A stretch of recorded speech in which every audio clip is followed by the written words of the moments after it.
I think we're live. Oh, look at my hair. Are we online? Starting health is green. All right. Awesome. Welcome to the Secret Cal Level Podcast. I'm Corey, and with me is Derek. Hi, folks. Ooh, already drinking. We didn't Yeah. even mess up the title yet. This is episode 50. It's just going to be a little bit of news. We're going to touch base, and maybe later in the week we'll play a game if we find time in our busy lives for it. Most likely Gigantic, since now I kind Yeah. of want to play that a lot. And, well, first of all, Derek, what have you been doing for the past week?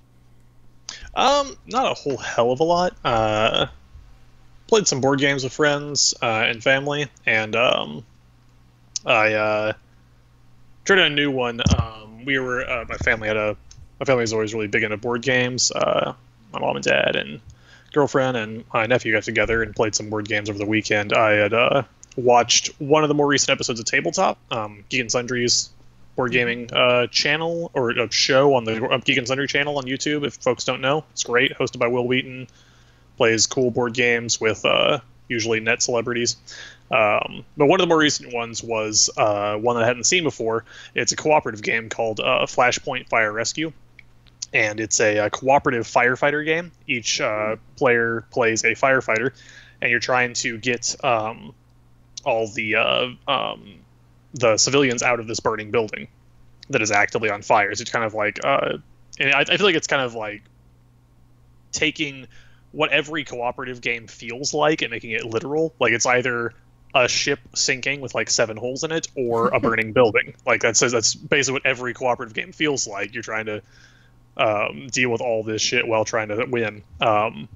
But it's really elegantly designed. It's just a really solid game. I mentioned it to my parents that my nephew might like it. He likes cooperative games, and they're usually better for younger kids, so they don't get salty when you try and beat them. Frankly, so and it helps cooperation and strategy and stuff like that. But the game's pretty solid. It has a lot of really good, elegant design in it. There's a lot going on in the game, and it could really easily have been overwhelming and bookkeepy. But they handle all of it really, really fluidly. Like the board itself is a 6x8 grid, but it's labeled on the sides and all across the top. Down on the sides, it's labeled 1 through 6 with the sides of a red 6-sided die with white pips on it. And across the top and bottom, it's labeled 1 through 8 with the sides of a black 8-sided die with numbers on it. And those are the 2 dice you roll to see where things happen on the board, like where the fire flares up this turn. You roll the d6 and the d8, and it's like, oh, it's 3, 5. Like it's really obvious. They're different colors. One has pips, one has numbers. That one's a 6-sided die, one's an 8-sided die. It makes it really distinctive from each other. So it's really quick to just figure out on this 6x8 grid, which has a ton of possibilities, where this thing happens. And you do that multiple times a turn.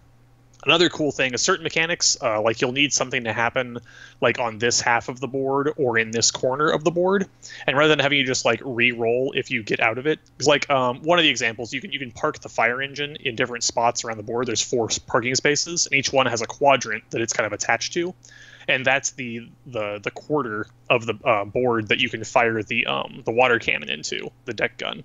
And you roll to see where it shoots, because it's really powerful. There's a lot of splash. It puts out fire in an area, but you kind of have to roll randomly to see where it goes. You should But you could probably explain the victory condition first. Like, do oh, you like, have like, to rescue all the people, or there's so the goal is to rescue victims. There are tokens, little circular tokens that some of them have civilians on them, or there's a cat and a dog thrown in there too. And some of them are blank; they're false alarms. And you put them all face down, so there's a question mark on the other side, and you shuffle them up, and you put 3 randomly on the board. And you always keep at least 3. You keep 3 of them on the board at all times. So if you rescue one or flip one over and find it's blank, you replace it with a new one at the end of the turn. So you're always trying to get to them and save them while also fighting the fire. So I would assume that you can't advance without the fire going out, and you can't save them. So you have to like cooperate by having one person put out the fire and other people go in to grab them or something. Yeah, it's a combination. Like most cooperative games, there's a handful of loss conditions and one win condition, and you're trying to keep the loss conditions at bay while pursuing the win condition. The win condition being getting the civilians out. And you have to deal with the fire spreading around, which is dangerous because it'll make the building burn down if you let it get out of control.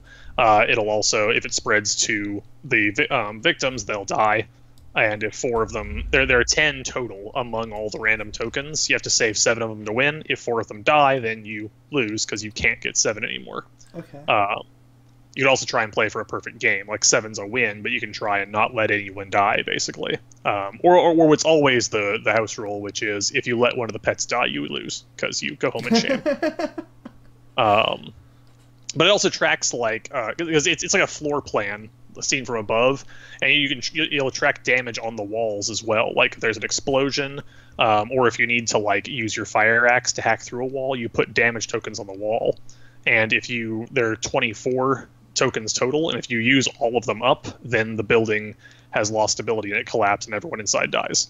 That's another one of the loss conditions. So you have to handle that. So as the fire is spreading, if it gets out of control, it'll spread more and it'll start damaging the building, as well as putting the victims in danger. But they were it's just a solid game all around. Just really well executed. Really well executed cooperative game, and it's a good quality game. The materials are really good. I think there's a special edition that has hand painted figures. The ones we had just had plastic figures, but there are different specialist cards. So each firefighter will have a different specialty. Like this one, it's another mechanic where it would potentially be really bookkeepy and too dense, but they handle it really well. You have a number of action points on your turn, and designer folks or people who played a lot of role-playing games like that, certain tabletop games will know that getting into the area of action points is dangerous territory because you can end up with it being just super bookkeepy. And people losing track of how many they've spent and stuff like that. Yeah, and so, but they handle it pretty well. And you can even if you don't have a thing to do, because a lot of the characters specialize in a certain thing. Most characters have 4 AP, but one of them only has 3, but they get 3 extra AP just for putting out fires. So they can't move around a lot. They're not that good at saving people, but they're really good at putting out fires. Because as long as you have fires to put out, you basically have 6 AP. Whereas there's another character who is a rescue specialist. They have a chainsaw instead of a fire axe, so they can cut through walls really fast, and they get 3 extra AP just for movement. So they basically get in and get out with victims really fast. But it costs them double to put out fires because they don't have all the firefighting gear. So they carry a chainsaw with them or something, that kind of thing. That's cool. And it's pretty easily managed, and it even makes you not feel bad if you don't really have a lot to do this turn. You can bank up to 4 AP for later. You just get AP tokens. So next turn, if you don't use 2 AP this turn, next turn you'll have 2 extra to work with, or wherever you end up using them. So just a lot of solid little mechanics like that, and one really elegant piece of design I wanted to highlight. So back to the they're around the sides of the building. Outside of it, there's an ambulance you have to get the victims to rescue them. And there's 4 different parking spaces you can move the ambulance around to. And there's the fire engine, which also has 4 parking spaces. And the fire engine has a deck gun, the big water cannon, and it can put out lots of fire really easily, but you have to roll randomly to use it where it hits. And it can only hit one quadrant of the board at a time. Mm-hmm. And rather than have you just re-roll, if you get something that lands in the other 2 or 3 quarters of the board, because of the way the dice work, if you are a dice geek or a designer who does tabletop stuff, you might already know this, but balanced dice have numbers opposite each other that are like it'll have a high number and a low number opposite each other. It's like the D6 will have a 6 and a 1 opposite each other, and the 2 and the 5 opposite, and the 3 and the 4 opposite. So if you roll and one of the dice comes up with something that's outside of your quadrant, you just flip it over. and it'll automatically be on the other half and be in your quadrant. Yeah. So if you roll and both dice are out, you just flip them both over, and it's guaranteed that you now have a number that is in your quadrant. Yeah. Just quick, simple. That's a real easy way of going about it, yeah. It's just a really elegant mechanic. And they do several things like that. That was the one that stood out to me a lot. And it's just some really elegant design that I appreciate because I'm kind of a geek like that. I like design. I can kind of give you the opposite of that. So just yesterday I hung out with a friend of mine who had gotten a Roller Coaster Tycoon board game. And he picked it up from Goodwill like a couple of years ago, but he never actually tried to play it. He just had it. So we decided to give it a go, opened it up, and oh my god, there was a Mace Windu action figure in there that was missing an arm, half of an Imperial battleship, and what looked like to be some kind of Confederate droid piece or something. So there's a little Mace Windu. There was also a little pink puzzle piece, and it was holographic. Like, you can tell that there was something, like, shimmering to it. So that was interesting. So there's, like, a little puzzle in there, too. But the actual game is pretty shit. So you would imagine Roller Coaster Tycoon is probably, like, some kind of economy game. And that's true. What it is a board that has an empty park in it. And it's got like Monopoly style spaces where you can build attractions, and then the victory condition is to get as many points as you can before the end of the second year of the game. So the way that happens is that there's 7 guests in the park, and it works like 1313 Dead End Drive, where you move, each player can move any of the guests. But the one that you move is random rolled in this one instead of just by choice. You roll 1 die that figures out which one goes, and another one that tells you how much they move. And so you try to move them to your attraction so you get guest points for them visiting it. And it's okay, but the entire thing is random. There's like a small bit of strategy to it, like in... okay, this guest, I got a 3 on, I can't move it to my attraction, I'm going to move it away from theirs or closer to mine. Yep. And then you get attractions by doing events. Every turn an event happens, and occasionally that event will be an auction, where you take some of the money you have and try to bid on getting that attraction. And that's the only way you can get them. You can't get them through any other method. Oh. So, if you land on a blank spot, turns over. You don't get it that way like you would in Monopoly. So at the beginning, you're given a certain amount of starting ones. Since we were doing a 2-person game, we got 2 attractions at the start. And you basically just try to maneuver the guests towards your attractions, try to get points, and then occasionally the event will be to move the month tracker along. And when it reaches the end, you just tally up the points and see who wins. It wasn't the worst game I ever played, but it really had that like Candyland effect where you know that none of your choices have any... There's no choices, basically. If you have the ability to see an optimal move, you're always going to do the optimal move. Like, oh, I have a 4 for this guest. It either lands on a thing of mine, or I keep it as far away from their things or closer to my things. And that's about the extent of the strategy. So it wasn't very rewarding. And it was a little bit of a letdown, too, considering it was Roller Coaster Tycoon. We thought it was going to be, like, a cooperative game where we were going to try to, like, hit certain benchmarks. And there's some, like, really weird mechanics to it. Like, check this. You can, at the beginning of the game, decide to hire a mechanic or a janitor, or both. Each one of them cost $400,000 out of your starting monies. And you're given, like, $2.5 million. So if you want to get one of each, it's going to cost you $800,000. So right at the start, we're both like, wow, that is a huge sink for just having a mechanic and a janitor. What do? Well, occasionally on those event cards, you're going to get something that says, okay, either your attraction broke down and your mechanic needs to fix it, or your concessions broke down and your janitor needs to fix it. If you don't have one, then you need to pay like $200,000 out of pocket. Like, okay, so $400,000 isn't that bad because that's only 2 times. And we'll just see if it pays off. Well, it's like half of the things that move the board along the month marker are those events where you need to have a mechanic or a janitor or pay up. So had we not paid the 800,000 at the beginning for both, we definitely would have spent somewhere around 3 or 4 million. And if you can't pay for it, you have to use some of your points to pay for it. And so you lose some of your victory condition. So now we're just both like, yeah, well, if you ever play this game, always buy it, because otherwise you're just going to lose a ton of money. There's like no real thought behind it. You either spend just a noob trap.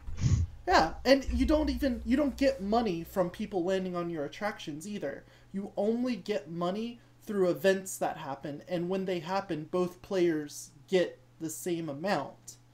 So, like, the economy for it's really weird. It's not too bad, because when you're bidding, you can do a little bit more strategy there with trying to, like, get the other person to bid their money, because if they ever spend more than you, then you're pretty much guaranteed to get the next one, because, you know, they're not going to have as much as you. You both are pulling from the same pool, essentially. It's just... It feels really poorly designed, like someone was like, Roller Coaster Tycoon's like this. Yeah, it looks like it. We're done. That's good. Yep. So that was a little disappointing, but it was made in 2002, and I feel like game design in like the past 15 years has excelled pretty quickly. Yeah. And I can't blame them too much, because it's kind of from that era that was just kind of cashing in on video game and TV adaptations, and at least it wasn't just a straight rip-off of Monopoly, so they can at least pat themselves on the back for trying. So we had to cleanse our palate and play this other game called, like, Death Ball or Murder Ball or something like that. It's a football quasi-like board game where you're given 11 players and you have to try to make a touchdown, of course. And you're given, like, a few running backs, a few linebackers, a few tacklers, and they each have their own dice pools to pull from.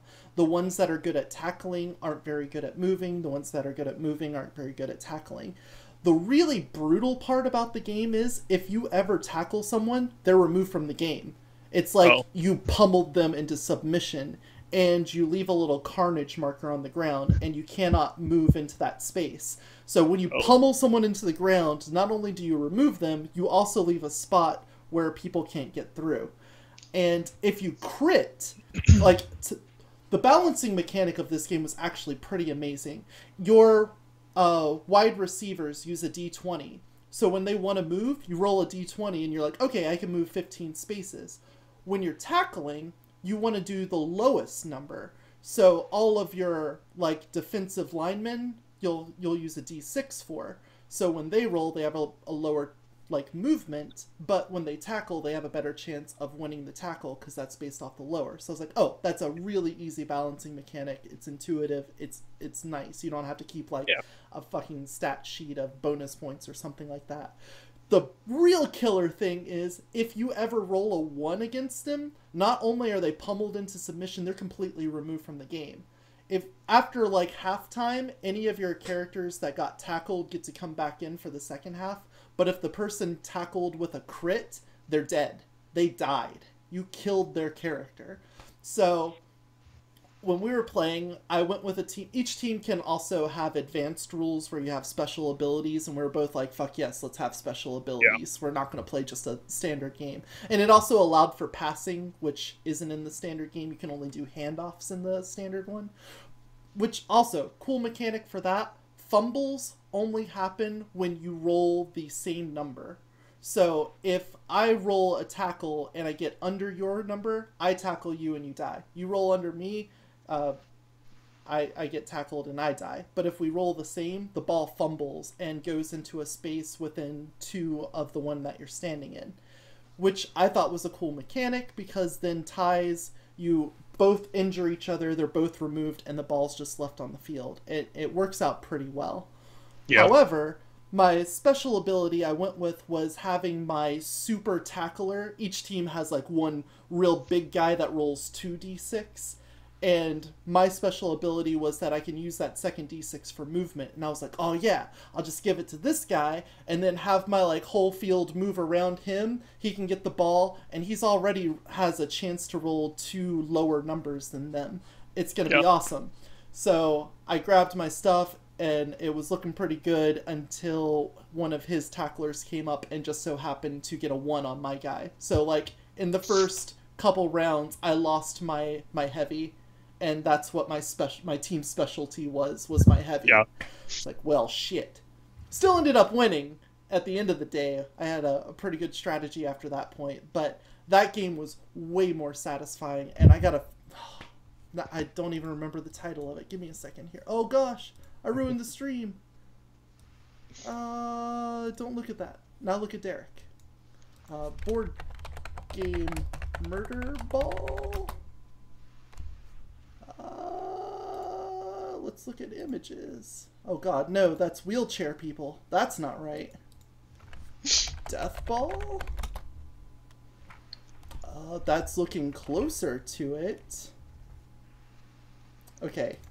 Arena football game 11v11 board D20 D6 D8 D12. That's got to come up with something. No, it just came up with an arena football page.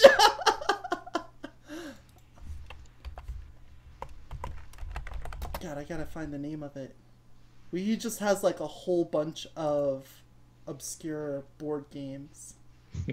Oh well, you know what? It'll go in the show notes, and by that I mean it's not going to be in any show notes if Mo doesn't do it. Do you see this title and these links down here? Mm-mm. Honestly, though, I'm going to put a little bit more work into the editing. But, yes, thought it was kind of funny that I also ended up spending the weekend with lots of board games. Yeah. And Magic. Oh, did you see the new Magic block? I haven't checked it out at all. I haven't really been in the loop on Magic. Pirates and dinosaurs. Pretty cool. Well, color me intrigued. Yeah. There's it was a block, it was a mostly tribal block, and there were pirates, dinosaurs, vampires, I don't want to say merfolk, but I think it's something in that vein. And yeah, it seems pretty cool. I especially like the pirates, as you would imagine, because they're mostly sly creatures. They come into play and they do some shit, and then they swing at you for a bit. So works fine for me. Yeah, they just have some interesting mechanics, and I watched some of the Grand Prix on Twitch, which I didn't know they even did, and their production was pretty amazing. Commentators were spot on. They had like a little sideboard that showed you what card was being played, and they were doing a really good job of explaining the meta and the actual players. I got a lot more story about the players than I actually thought, so that was nice.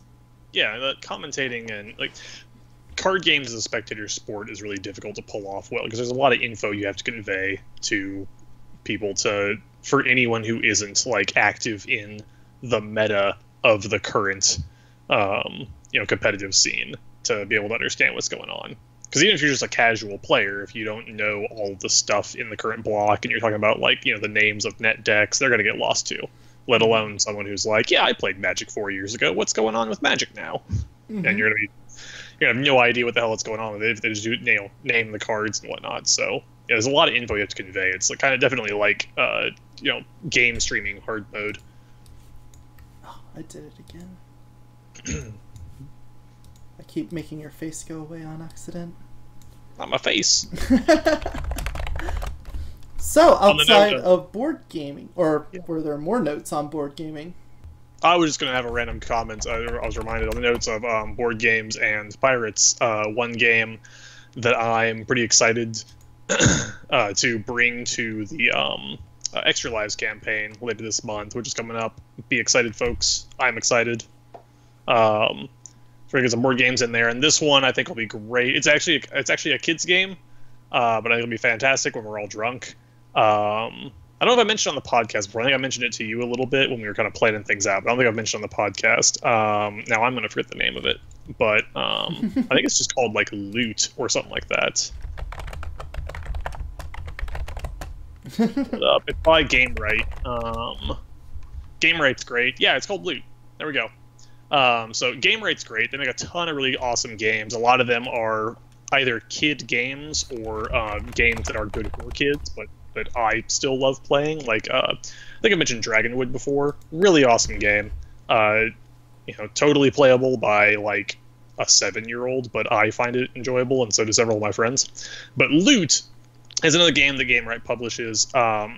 You all play pirates, but you're not going out and adventuring or like searching for treasure and whatnot. This is after you've done all the pillaging and treasure hunting and whatnot, and now you have the treasure already at the start of the game. And now the whole crew is going to divvy up the treasure, and by divvy up I mean fight over it. You don't actually like physically fight each other. You basically there's a bunch of coins. It actually comes with a whole bag full of plastic like doubloons, which are pretty cool. Okay. They always have pretty solid like quality of materials. So you have a bunch of plastic coins. On one side is just like a symbol, and the other side is either 1 through like it's a number, 1 up. It's like 1, 2, 3, 5 kind of thing, or a skull. And you take the bag full of coins and just dump them on the table, and however they land, face up or face down, is how you leave them.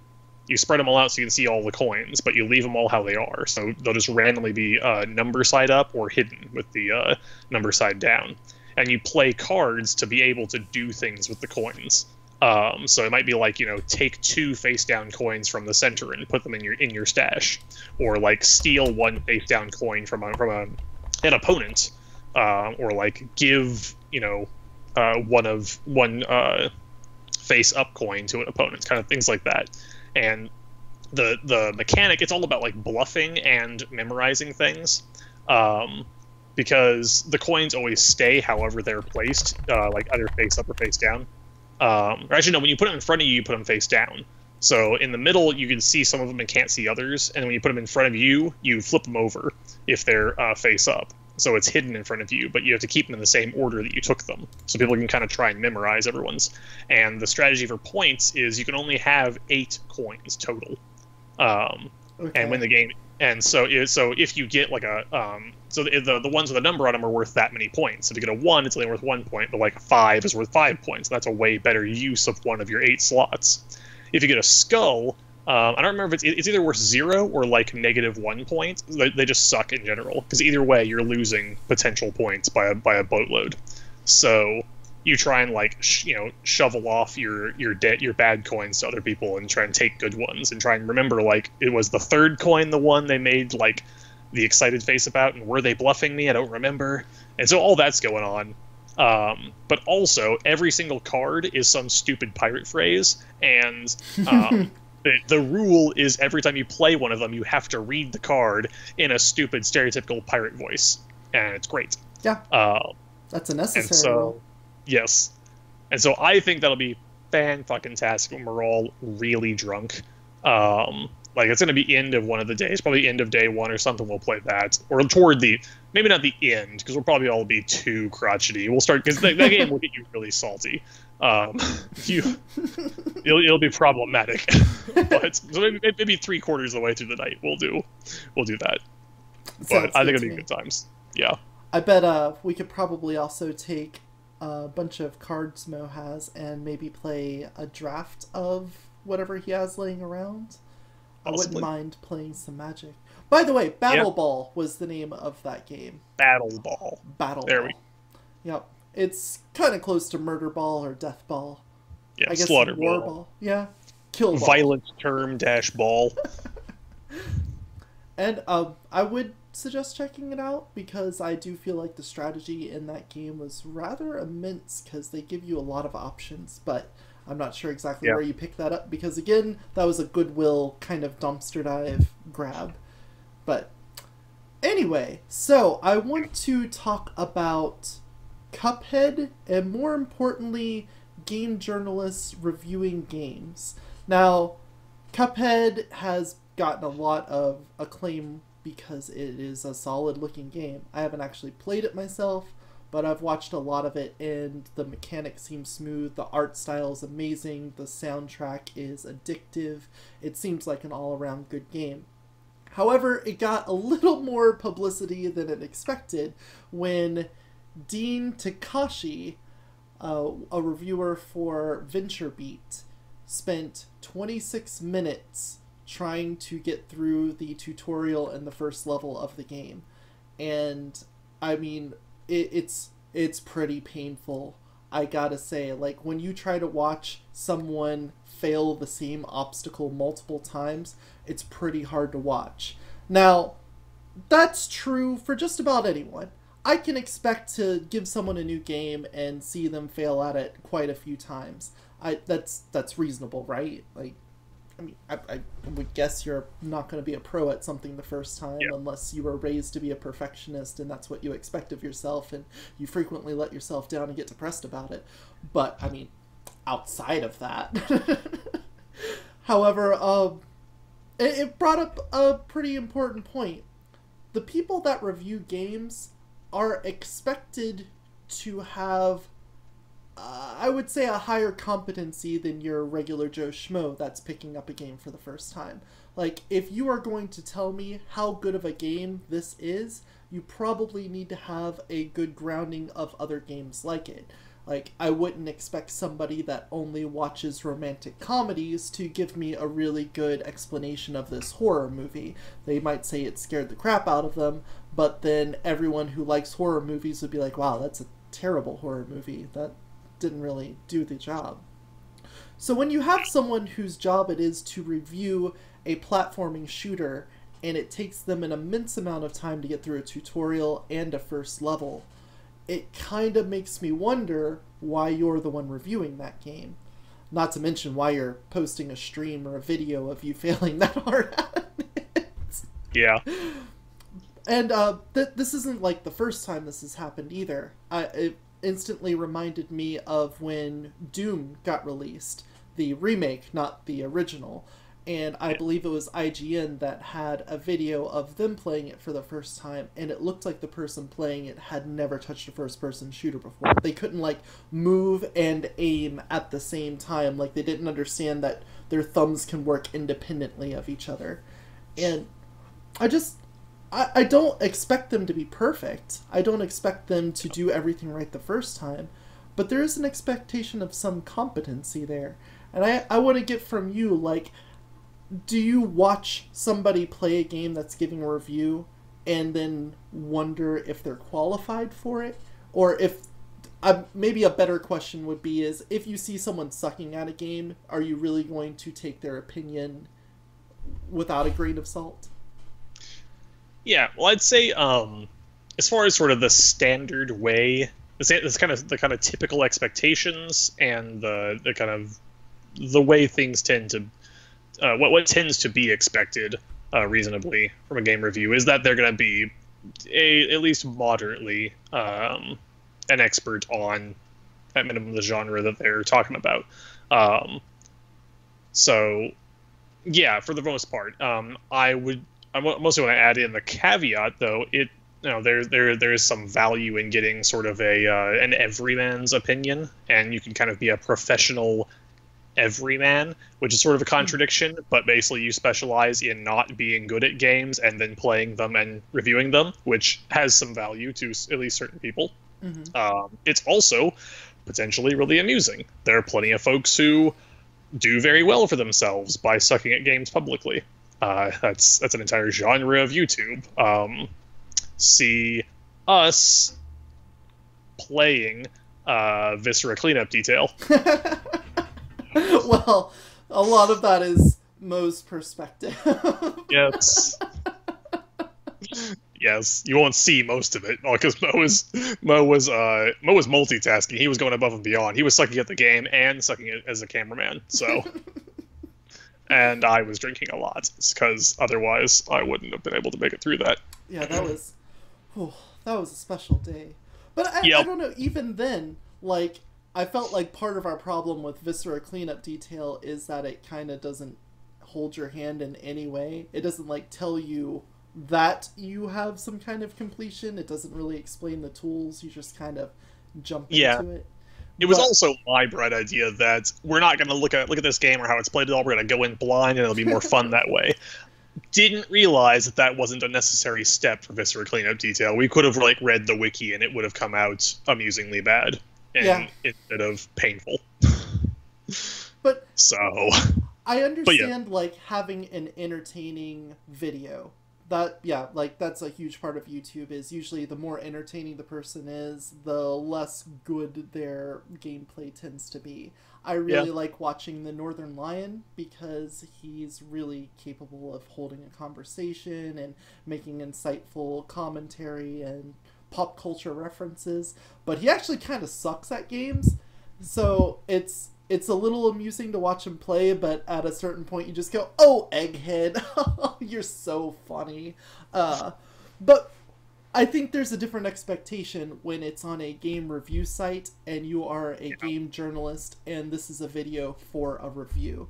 And while I enjoy the honesty of them saying, "This is me playing the game, this is how I do," I just have to wonder if that is going to be like the official review for your site. Did you at least like field some other people to help supplement that? Because I would understand if you gave it like a 2 out of 5 because you're like, this is way too hard, I don't like the controls or something like that.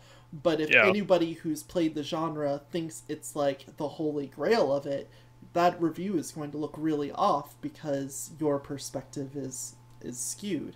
So I have to wonder, like, at what point does your ability to play a game influence your review of the game? And should we be concerned with the capability of our journalists? Because then that throws into question, like, any time they don't show their gameplay footage. Like, if somebody showed me their... Oh, gosh, I can't ever remember. It's Eternal Darkness. Like, imagine somebody who had never played Eternal Darkness and they had to give a review of it. I bet that game could be incredibly frustrating for somebody that doesn't really understand the point of it. So when it first came out, I bet if someone did a review, they'd probably been like, this game is kind of busted. Just this weird stuff happens. I mean, sure, a lot of it you're going to know is the game, but some things like the screen flickering or going off, like, they'll probably think it's just a crappy game. So I would like to see more of the reviewers playing the game while they review it, but at the same time, like, it kind of makes me question their validity, so maybe I shouldn't. Yeah, and I, as usual, I'm going to temper the extreme end of the backlash. I definitely don't want to limit game reviews to only the experts at games, because there are plenty of people who are extremely good at playing games who are neither entertaining nor insightful in any way, shape, or form. And like, because like talent in the game definitely doesn't mean you are good at reviewing or demonstrating it in an entertaining way. And honestly, though, you know, being good at reviewing and being entertaining while playing are more rare talents than being good at the game. There is, you know, when it comes to the review, especially, because if you're entertaining, that's subjective. There's not really hard metrics. Like, you can be entertaining and suck, you can be entertaining and good, you can be entertaining and be right in the middle. So that's kind of over there. Though entertainment is kind of a nice gravy if you're gonna demo a game for people as your review. It's kind of important for it not to be super boring to watch you do that.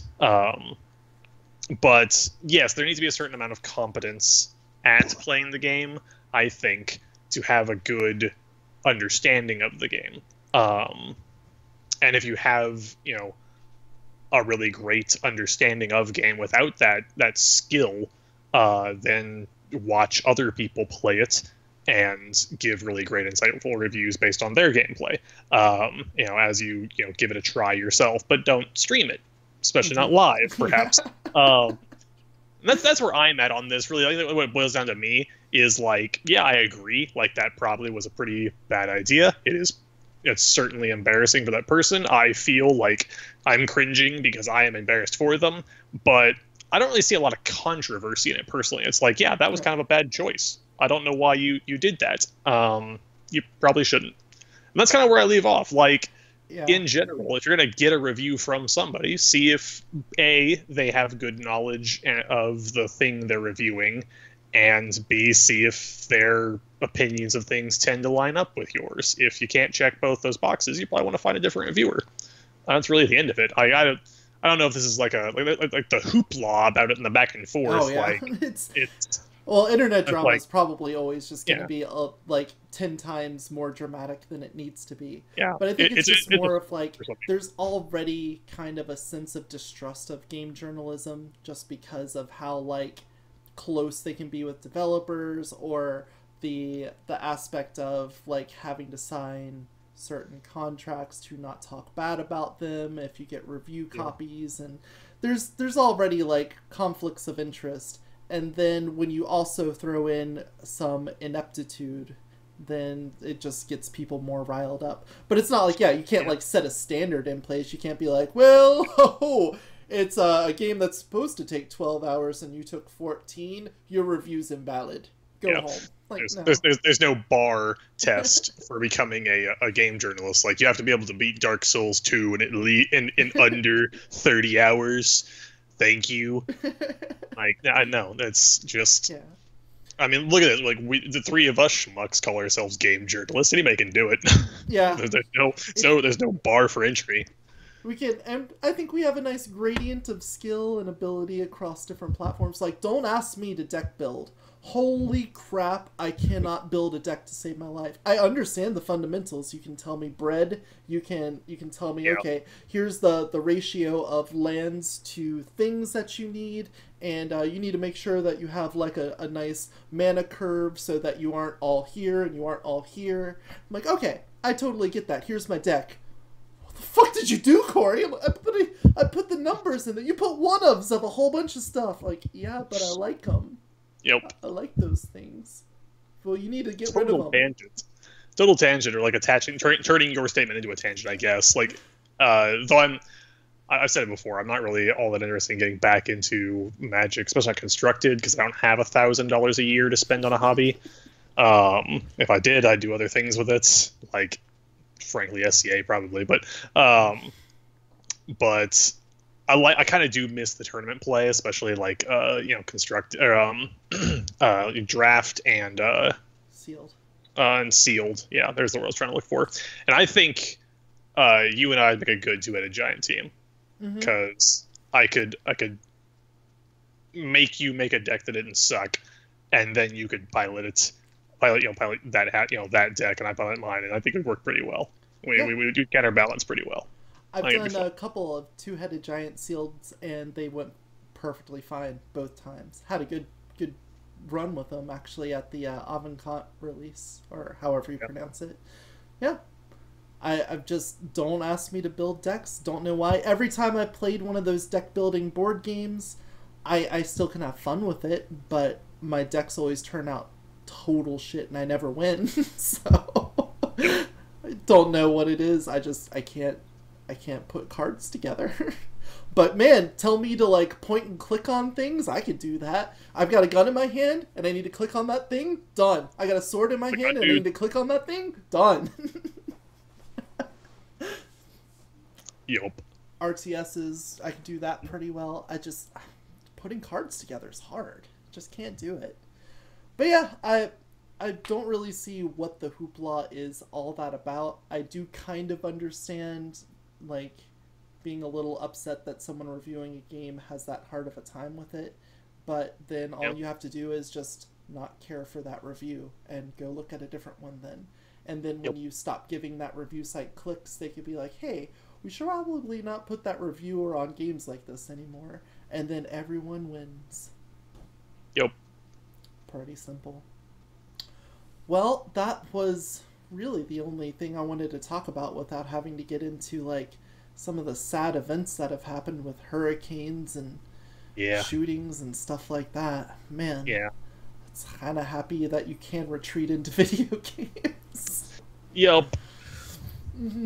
Which, I guess I'll probably play a little bit of Melee Net Play before I go to bed tonight. I have been killing it there, and it makes me so happy when someone gets salty. It probably shouldn't, I know that's probably like the last thing I should be happy about, but when you're like in the middle of beating someone and then the game crashes and they leave the lobby, it's just like, yeah, I know I'm good. Thank you. Thank you. I didn't need the GGs. You said enough. Oh. Get your daily Schadenfreude. Yeah. I mean, why not?